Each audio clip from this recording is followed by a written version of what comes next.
Statistical department का यहाँ से स्टैटिस्टिकल ऑफिसर का 2021 का जो प्लानिंग डिपार्टमेंट का पेपर हुआ था, आज के वीडियो में उसके क्वेश्चन डिस्कस करने वाले हैं। स्टैटिक्स के क्वेश्चन नंबर 51 से स्टार्ट करते हैं। सिंपल और वेटेड मीन हमने फाइंड आउट करना है। For first n natural number the weight of weights being corresponding natural number. Simple और वेटेड मीन दोनों ज्ञात करने हैं यहाँ से, और जो वेटेड मीन में वेट होगा वो ही एलिमेंट होगा। तो अगर हम यहाँ से देखें सिंपल मीन में क्या होगा, राशियों का योग बटे राशियों की संख्या, तो sum of x upon N होगा। एन यहाँ से नेचुरल नंबर का सम होगा, लाइक 1 + 2 + 3 + n एलिमेंट्स तक अपॉन में n। तो हम जानते हैं n नेचुरल नंबर का अगर 1 से स्टार्ट करके हम सम निकालें तो वो होता है हमारे पास n × n + 1/2।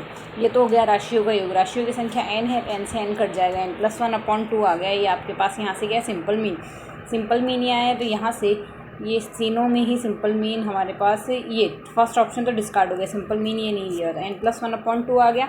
नेक्स्ट हमने वेटेड मीन निकालना है। वेटेड मीन जैसे यहाँ से 1 लिया है तो 1 का वेट 1 ही है, 2 लिया है तो 2 का वेट 2 ही है। तो यहाँ से ये तो करते हैं sum of fx upon sum of f, ये आएगा आपके पास यहाँ से। तो ये n नेचुरल नंबर्स के स्क्वायर का सम आएगा। तो n नेचुरल नंबर के स्क्वायर का जो सम होता है वो होता है n × n + 1 × 2n + 1 अपॉन में आएगा आपके पास यहाँ से 6, और बट्टे में सम ऑफ f है। सम ऑफ f का मतलब 1 + 2 + up to n। n natural number का सम देखना है, तो n नेचुरल नंबर का सम हमने अभी देखा, n × n + 1/2 आएगा। 2 से 6 को कट कर देंगे, 3 आ जाएगा, n से n कैंसिल आउट हो जाएगा, n + 1 से n + 1 कैंसिल आउट हो जाएगा। तो यहाँ से 2n + 1/3 आ रही है वैल्यू। तो 2n + 1/3 यहाँ से किसी में भी नहीं है, 2n + 1/3। तो none of above is correct answer, क्योंकि सिंपल मीन तो n + 1/2 है और वेटेड मीन 2n + 1/3 है। तो यहाँ से इस तरीके से नन ऑफ दीज करेक्ट हो जाएगा। फॉर द 2 इक्वेशन, 2 इक्वेशन हमें यहाँ से दी हुई है। Which of the following statement is true, कौन सा स्टेटमेंट ट्रू है हमें यहाँ से ये बताना है।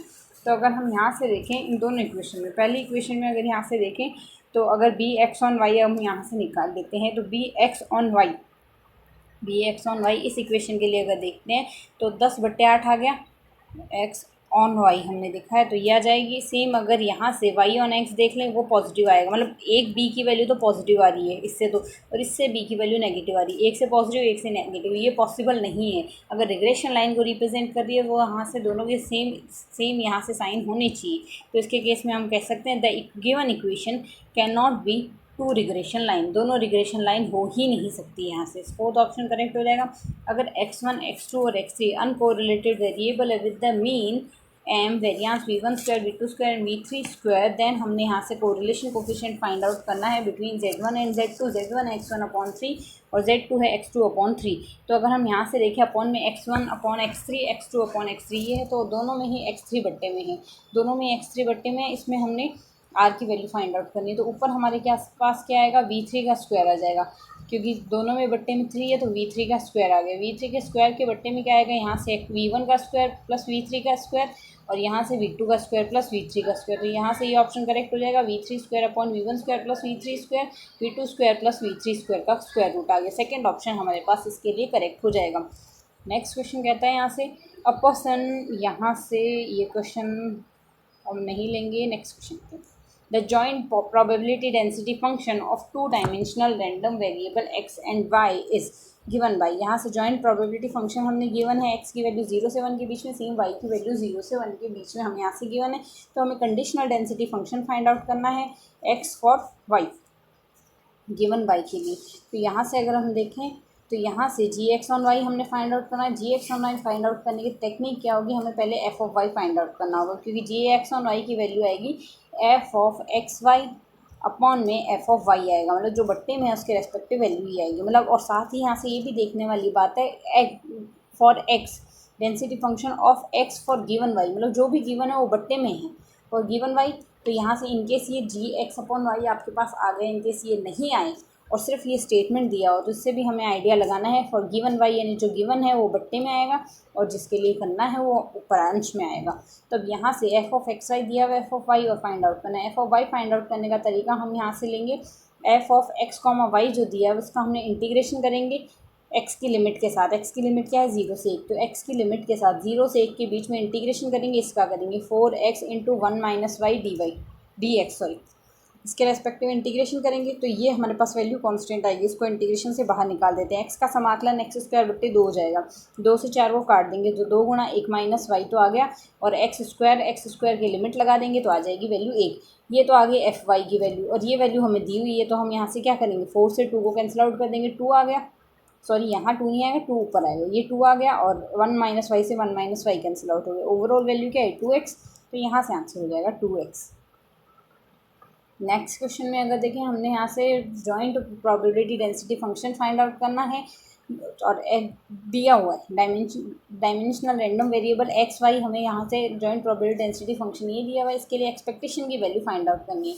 तो expectation of X Y equals to क्या होगा, एक्सपेक्टेशन ऑफ एक्स वाई आएगा हमारे पास, यहाँ से इसकी वैल्यू हम लिख सकते हैं, ये वैल्यू इक्वल आएगी x y into f of x comma y आ जाएगा, इंटीग्रेशन 0 से y के बीच में, 0 से 1 के बीच में, x की वैल्यू यही है तो dx dy, या तो ये लिख दीजिए, और इन केस अगर आपको x के केस में लेना है तो x के केस में भी ले सकते हैं, लाइक dy dx की वैल्यू के लिए लिमिट अलग आ जाएगी, ये वैल्यू आ जाएगी क्योंकि यहाँ से हमारे पास जो वैल्यू दी है उसके करस्पॉन्डिंग हमने ये लिखा है। इंटीग्रेशन आपको करना है, एफ ऑफ एक्स वाई की वैल्यू क्या है 2 है, तो यहाँ से तो सीधा सीधा 2 ही आ जाएगा, इसको हम रिप्लेस कर देंगे, यहाँ से इसे हटा देंगे, इसे अगर हम यहाँ से f को हटा के यहाँ से अगर 2 लिख देंगे तो ओवरऑल ये वैल्यू हमारे पास यहाँ से क्या बन जाएगी 2 integration 0 to 1 0 to y x y D x D y आ गया, तो y के सापेक्ष समाकलन करेंगे तो ओवरऑल वैल्यू क्या आ जाएगी, ये आ जाएगा वाई स्क्वायर बट्टे 2, और आपको यहाँ से अब इसके लिए लिमिट लगानी है। पहले डी एक्स डी वाई हमने लिखा है, तो समाकलन y के रेस्पेक्ट में कर रहे हैं, y के रेस्पेक्ट में कर रहे हैं, तो ओवरऑल वैल्यू क्या आ जाएगी, यहाँ से सॉल्व करेंगे तो यहाँ से हमारे पास पहली वैल्यू हमने इंटीग्रेशन की लिमिट अगर देखते हैं, यहाँ से हमारे पास क्या आएगी, ये आ गया D x D Y, sorry पहले यहाँ से लिमिट y के लिए है तो यहाँ से समाकलन x के सापेक्ष करेंगे तो 2y एज इट इज़ आ जाएगा, x के सापेक्ष समाकलन एक्स स्क्वायर बट्टे 2 आ गया, लिमिट लगा दीजिए 0 से y dy आ गया, इंटीग्रेशन करना है 0 से 1 के बीच में, कुछ इस तरीके से वैल्यू आ गई हमारे पास, 2 से 2 कैंसिल आउट कर देंगे, लिमिट लगाएंगे y क्यूब dy हो गया, y क्यूब का समाकलन करेंगे तो y की घात 4 बट्टे 4 आ गया, तो यहाँ से लिमिट लगाएंगे 0 से 1, तो y की घात 4 बट्टे 4 यानी 1 बट्टे 4 आ गया, सेकेंड ऑप्शन करेक्ट होगा। नेक्स्ट है x, अगर आपके पास Poisson's variate, x is a Poisson variate with parameter theta equals to 1, then the mean deviation about mean deviation about mean होगा, अगर x पॉइजन वेरिएट है 2/e आएगा, mean deviation about mean is 2/e। x1 and x2 are two independent random variable having the same geometric distribution, probability of x1 equals to x2 given by, इसकी probability हमारे पास यहाँ से क्या आएगी, अगर हम यहाँ पर देखें तो इसकी वैल्यू हमारे पास यहाँ से बनेगी, देन ज्योमेट्रिक डिस्ट्रीब्यूशन के लिए हमारे पास probability x1 equals to x2 की आएगी p/1+q, p/1+q यहाँ से हमारे पास प्रोबेबिलिटी आ जाएगी। नेक्स्ट क्वेश्चन कहता है, अगर हम यहाँ से देखें, if IQ of the children assumed to be normally distributed with mean 82 and variance 196, then z is standard normal variate probability, then what is the percentage of IQ in the interval u plus minus 1.96 sigma, तो 1.96 sigma के लिए अगर हम यहाँ से देखें हमारे पास वैल्यू कितनी आएगी, इसके लिए हमारे पास यहाँ से वैल्यू कौन सी आएगी, तो ये हमारे पास 95% कॉन्फिडेंस इंटरवल में होगा, 1.96 सिग्मा की वैल्यू उससे ये आएगी हमारे पास 95% कॉन्फिडेंस इंटरवल में, तो सी ऑप्शन करेक्ट हो जाएगा। नेक्स्ट क्वेश्चन कहता है, chi square probability curve of degree of chi square probability curve for degree of freedom 1 and 2 is, chi square curve जो डिग्री ऑफ फ्रीडम के लिए 1 और 2 के लिए है वो हमारे पास क्या होगा, मोनोटोनिकली डिक्रीजिंग होगा, डिग्री 1 और 2 के लिए काई स्क्वायर कर्व जो बनता है वो मोनोटोनिकली डिक्रीजिंग बनेगा हमारे पास यहाँ से। नेक्स्ट क्वेश्चन कहता है, cumulant generating function of non central chi square distribution for t equals to 1/2 is, इसके लिए t equals to t less than 1/2 के लिए हमारे पास क्यूमुलेंट जनरेटिंग फंक्शन CMF यहाँ से काई स्क्वायर डिस्ट्रीब्यूशन का क्या बनेगा, काई स्क्वायर डिस्ट्रीब्यूशन के लिए अगर हम यहाँ से देखें तो मोमेंट जनरेटिंग फंक्शन MGF बनता है 1 - 2t की पावर -n/2, तो यहाँ से इसका जो CMF बनेगा इसका लॉग आ जाएगा, इसका अगर हम लॉग लेंगे तो -n/2 log 1 - 2t आ जाएगा, n/2 log 1 - 2t, तो ये हमारे पास कौन सा ऑप्शन हो जाएगा, -n/2 log 1 - 2t, first option जो है वो हमारा आंसर बन जाएगा। Discriminant analysis is a technique of modelling a relationship between. Discriminant analysis जो है वो हमारे पास एक टेक्निक है relationship between categorical criterion variable and independent continuous variable में, श्रेणीबद्ध मानदंड चर और यहाँ से इंडिपेंडेंट अनाश्रित इंडिपेंडेंट वेरिएबल के बीच में, categorical criterion variable and independent continuous variable के बीच में हमारे पास एक रिलेशनशिप को दर्शाता है discriminant analysis technique.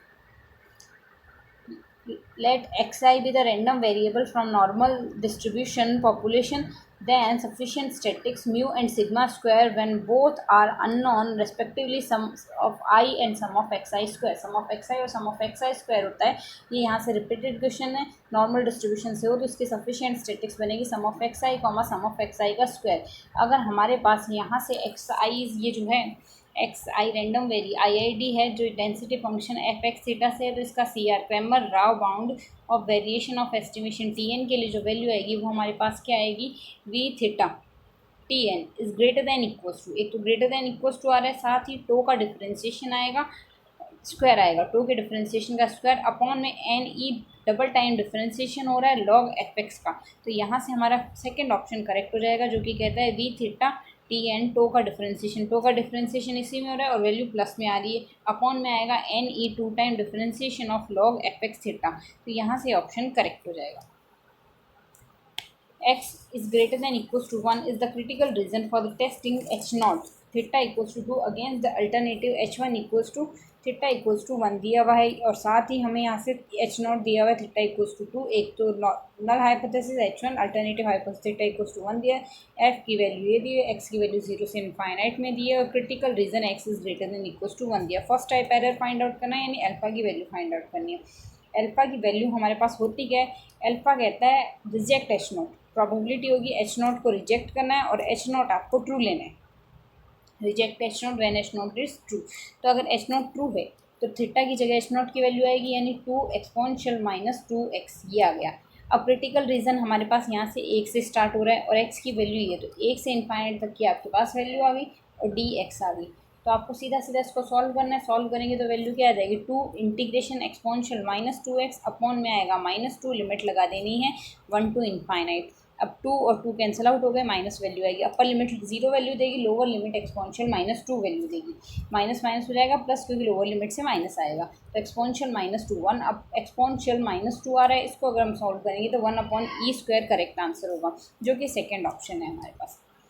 Equality of several normal population means can be tested by, equality of several normal mean population can be tested by F test से test किया जा सकता है। अगर आपके पास दो पॉपुलेशन नॉर्मल पॉपुलेशन के लिए इक्वल मीन्स दिए हैं तो ये हमारे पास टेस्ट किया जाता है F टेस्ट से टेस्ट किया जा सकता है।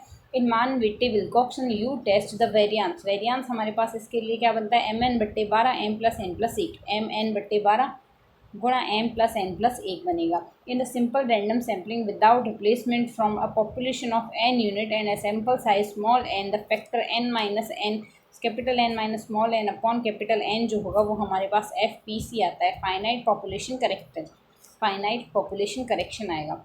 Regression estimation is more precise than the ratio estimation if regression estimation ratio estimation से ज़्यादा प्रीसियस होता है यदि कब होगा, अगर हमारे पास रो की वैल्यू SYX/SY इंटू SX है तो यहाँ से ये रिग्रेशन एस्टिमेशन ज़्यादा प्रीसियस होगा रेशियो एस्टिमेशन से। कब होगा, जब हमारे पास यहाँ से वैल्यू आ जाए, इसके लिए अगर हमें यहाँ से वैल्यू मिले, रिग्रेशन एस्टिमेशन ज़्यादा प्रीसियस होगा रेशियो एस्टिमेशन से अगर ये रो ऑफ SY -RSX का होल स्क्वायर ग्रेटर दैन 0 आ जाए, मतलब सीधी सी बात है होल स्क्वायर पॉजिटिव आएगा तो ये इसके केस में ये ज़्यादा प्रीसियस होगा क्योंकि रियल भी होगा। The design in which no local control is used is CRD में कोई लोकल कंट्रोल डिज़ाइन यूज़ नहीं होता, कम्प्लीटली रैंडम डिज़ाइन में कोई लोकल कंट्रोल यूज़ नहीं होता है। अब नेक्स्ट है हमारे पास यहाँ से 2⁻³ फैक्टोरियल डिज़ाइन दिया है, हमें बताना है कौन सा ट्रीटमेंट रेप्लिकेशन 2 और रेप्लिकेशन 3 के लिए हमारे पास सेटिस्फाई हो रहा है। तो रेप्लिकेशन 2 और रेप्लिकेशन 3 के लिए अगर हम यहाँ से देखें तो रेप्लिकेशन 2 में अगर देखें ये रहा सेकेंड रेप्लिकेशन, इसमें ABC और 1 दोनों का सेम साइन है, अगर दोनों का सेम साइन है इसका मतलब या तो हमारे पास, अब जैसे कंडीशन लिखते हैं हम यहाँ से, अगर लिखें जैसे A-1, B-1 और C-1, तो इसमें एक तो आएगा माइनस का प्लस, ABC आएगा, मतलब दोनों के साइन अलग अलग आ रहे हैं, दोनों एक ही कॉलम में नहीं आ सकते। अब अगर ऐसा हो रहा है इसका मतलब एटलीस्ट एक में तो प्लस आना चाहिए, उसके केस में हमारे पास ABC भी प्लस का आ जाएगा और एक भी प्लस का आएगा, मतलब ये ज़रूरी नहीं C प्लस का है, B भी प्लस का हो सकता है, A भी प्लस का हो सकता है, ये हो सकता है। तो यहाँ से अगर देखें दो एलिमेंट प्लस के आने चाहिए, तीनों एक साथ नहीं हो सकते, तो ये ऑप्शन तो ईजिली हम डिस्कार्ड कर सकते हैं, ये तो नहीं होगा। अब AB BC और AB के अंदर से होगा, तो दो AB दिया तो AB होने के चांस ज़्यादा हो गए, बट स्टिल हम अगर चेक करें सेकंड एलिमेंट में, सेकंड कॉलम में हमने देखना है, इसके सेकंड सेट के लिए हमने इसे चेकआउट करना है। तो अगर आप देखेंगे यहाँ से आपके पास AB भी पॉजिटिव है, AB अगर पॉजिटिव है इसका मतलब A-1, B-1 और C+1 हम लिख के देखते हैं, AB को ही देख लेंगे, तो ये AB पॉजिटिव आ जाएगा यहाँ से, एंड +1 आ जाएगा, -A आएगा और -B आएगा, ये वैल्यू आ गई। इसको मल्टीप्लाई करेंगे तो वैल्यू क्या आ जाएगी, ABC पॉजिटिव आ गया, साथ ही आपके पास AB पॉजिटिव आ गया, साथ ही अपने पास और क्या पॉजिटिव आएगा, ABC पॉजिटिव आ गया, AB पॉजिटिव आ गया, एक पॉजिटिव आएगा एक, और साथ ही C पॉजिटिव आएगा, बाकी सारे एलिमेंट नेगेटिव आएंगे। तो C भी तो पॉजिटिव आ रहा है, तो इसके केस में कौन से में हमारे पास C पॉजिटिव आ रहा है, इसमें C पॉजिटिव आ रहा है, तो जी हाँ भाई यहाँ से AB तो होगा ही होगा, AB होगा तो ये दोनों डिस्कार्ड हो गए, ये या फिर ये, इन दोनों में से एक बनेगा। अब देखते हैं कौन सा बनेगा। अब हमने थर्ड रेप्लिकेशन लेना है, थर्ड रेप्लिकेशन में आप चेक कर सकते हैं A-B-C और एक, अभी भी दोनों एक ही कॉलम में आ रहे हैं, थर्ड में भी तो एक ही में आ रहे हैं, तो तीनों एक साथ तो आ नहीं सकते, जैसे हमने भी डिस्कार्ड किया तो तीनों एक साथ नहीं आ सकते, तो ये तो नहीं आएगा, ये हो जाएगा। ठीक है, नेक्स्ट अगर हम यहाँ से देखें, which of the following method is use to measure seasonal variation comparatively less utilized है गिवन डेटा, इनमें से कौन सा मौसमी विचलनों के मापन के लिए किसी का उत्तम तुलनात्मक रूप से उपयोग कम किया जाता है। तुलनात्मक रूप से कम उपयोग किया जाता है सिंपल एवरेज मेथड का, तो सिंपल एवरेज मेथड का कम यूज़ किया जाता है। यहाँ से मौसमी विचलनों के मापन के लिए यूज़ किया गया इसका जाता है रेशियो टू ट्रेंड मेथड का, ratio to moving average method का, लिंक रिलेटिव मेथड का ज़्यादा यूज़ किया जाता है। Variate difference method is generally use to estimate the variance of the, जो वेरिएंस डिफरेंस मेथड वो variance difference method use to estimate the variance of the irregular fluctuation के case में variate difference method का use किया जाता है irregular fluctuation के लिए। Which of the following is satisfied factor reversal test, factor reversal test कौन सा यहाँ से सेटिस्फाई करता है, तो फैक्टर रिवर्सल टेस्ट लास्ट पे पास्ट या वॉल्स तीनों ही सेटिस्फाई नहीं करते, कोई सा भी नहीं करता, तो none of this correct option होगा। नेक्स्ट है यहाँ से ये क्वेश्चन है which of the following statement is true, तो यहाँ से अगर देखें started under true for CSO, it started working under NSSO in 1957। NSSO की तो गठन बाद में की है CSO के, ये तो गलत हो गया। 1973 यह संगठन कृषि संगठन मंत्रालय के अधीन कार्य करता है, यह भी गलत है। तो दोनों ही स्टेटमेंट गलत है, ना तो एक ना दो, दोनों ही असत्य कथन है, दोनों में से एक भी सत्य नहीं है, ये करेक्ट होगा।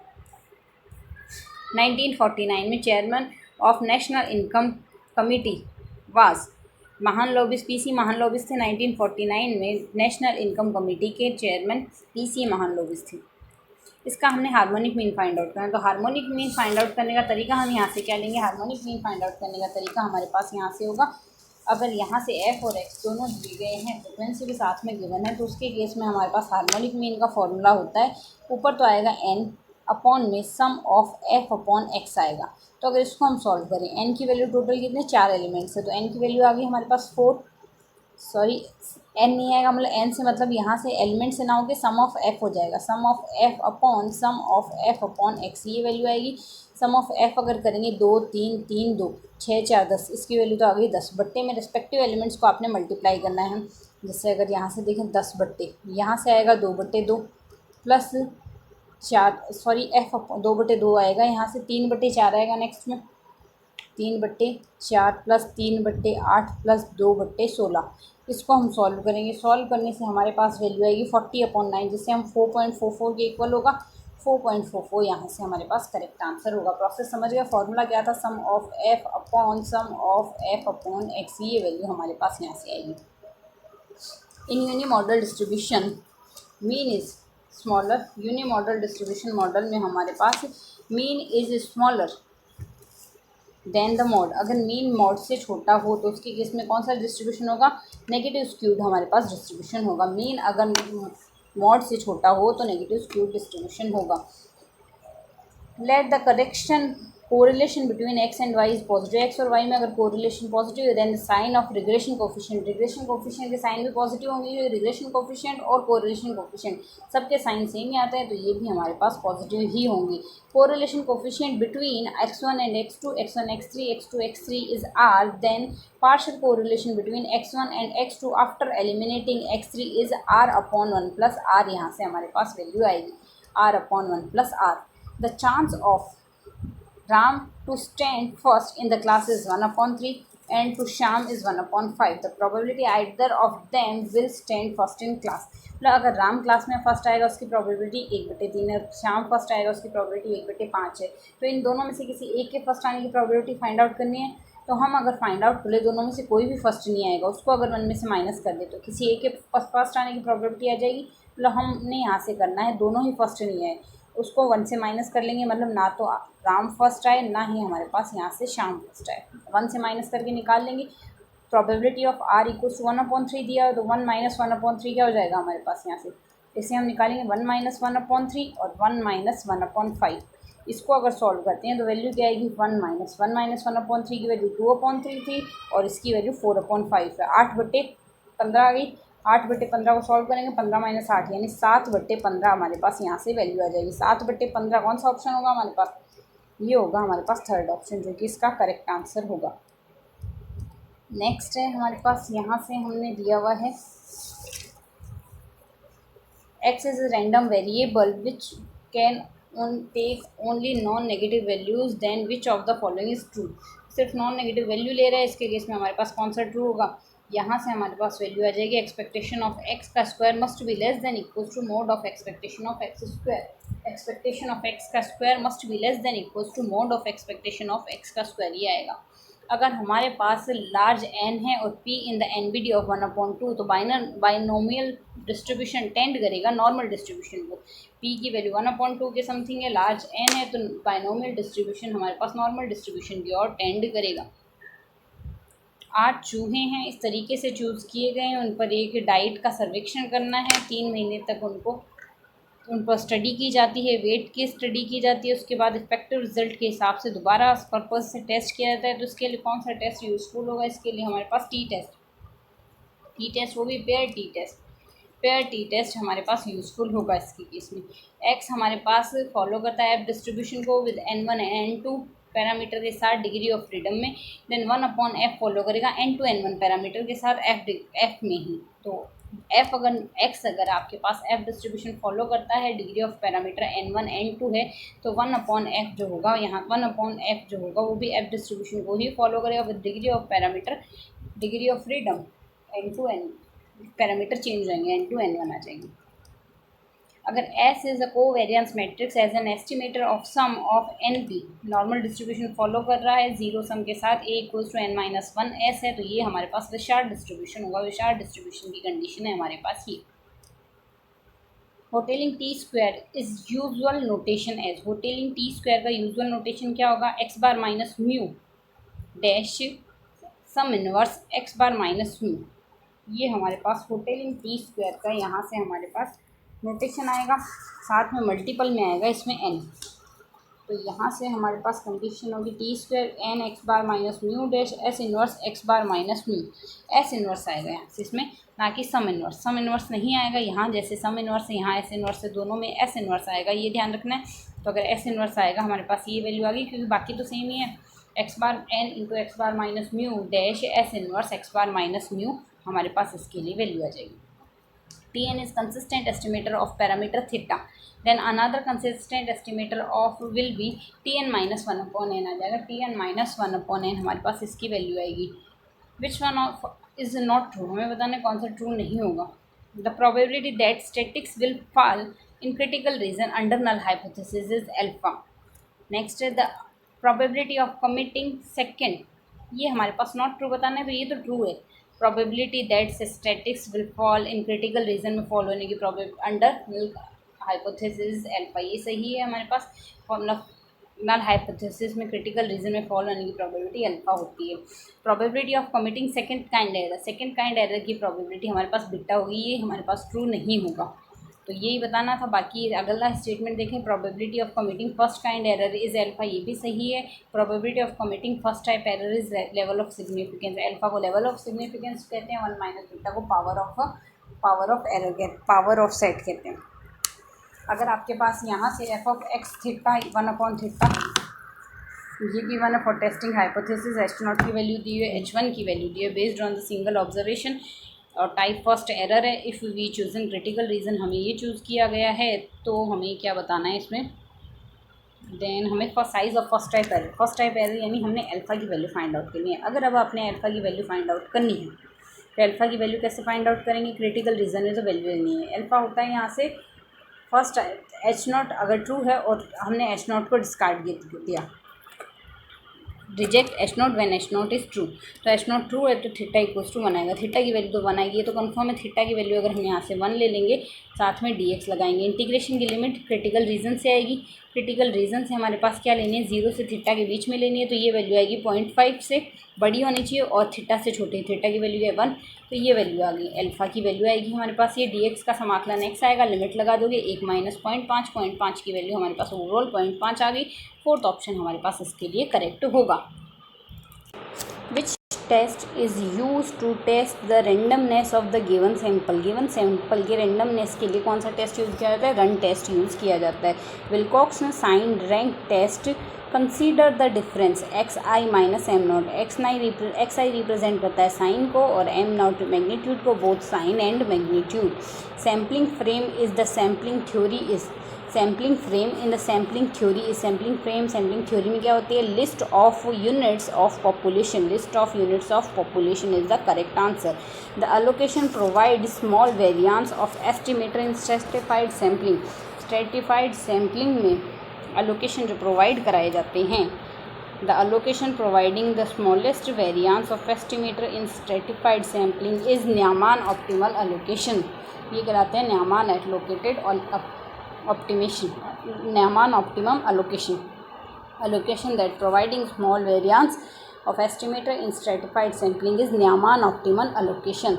The systematic sampling does not give good result. Systematic sampling अगर अच्छे रिजल्ट नहीं दे रही है तो उसका कारण होगा variation in unit is periodic होंगे, अगर वेरिएशन यूनिट में पीरियडिक हो तब भी अच्छे रिजल्ट नहीं देंगी। Unit at regular interval are correlated, regular interval पे कोरिलेटेड हो। सिस्टमेटिक सैम्पलिंग अगर अच्छे रिजल्ट नहीं दे रही तो इसके पीछे कारण होगा एक तो अगर वेरिएशन जो है वो पीरियडिक हो, साथ ही unit at regular interval correlated हो, तो both A and B are true, हमारे पास करेक्ट ऑप्शन होगा। Which one of the following Latin square design can not be analyzed, 2x2 की एनालाइज नहीं की जा सकती क्योंकि इसके केस में एरर 0 बनता है, तो एरर 0 बनता है, इसके केस में ये एनालाइज नहीं की जा सकती।